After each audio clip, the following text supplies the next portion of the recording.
Hi friends, మా మామ వాళ్ళైతే డ్రోన్ అయితే కొన్నారు. Agriculture drone. దీని వింగ్స్ అయితే చాలా డేంజర్ ఫ్రెండ్స్. మనం దీని నుంచి చాలా దూరంగా వెళ్ళిపోవాలా. ఒక్కసారి స్టార్ట్ అయితే మనం దానికి చాలా దూరంగా వెళ్ళిపోవాలి ఫ్రెండ్స్.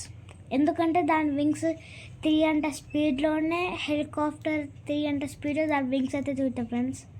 అందుకే మనం కొంచెం జాగ్రత్తగా ఉండాలా. మా బావ అయితే చూపిస్తున్నారు చూడండి. దానిలోనైతే ఇలా చూసుకోవాలి ఫ్రెండ్స్. ఇంకా మొత్తం అయితే తిప్పేసాం ఫ్రెండ్స్. చూడండి ఎంత పెద్ద అయిపోయిందో. ఇప్పుడు మా బావ ఎగరేయడానికైతే దాన్ని రెడీ చేస్తున్నారు ఫ్రెండ్స్. చూడండి మా తాత. అదిగోండి ఫ్రెండ్స్, వస్తుందా? ఆడ దూరంలో నుంచి ఏదో మీకు కనపడుతుందంటే అదే అగ్రికల్చర్ డ్రోన్. దాని నుంచి మనం నీళ్ళు కూడా పోయొచ్చు ఫ్రెండ్స్. చూసారా, నీళ్ళు ఇప్పుడు స్టార్ట్ చేసింది. Thank you, bye.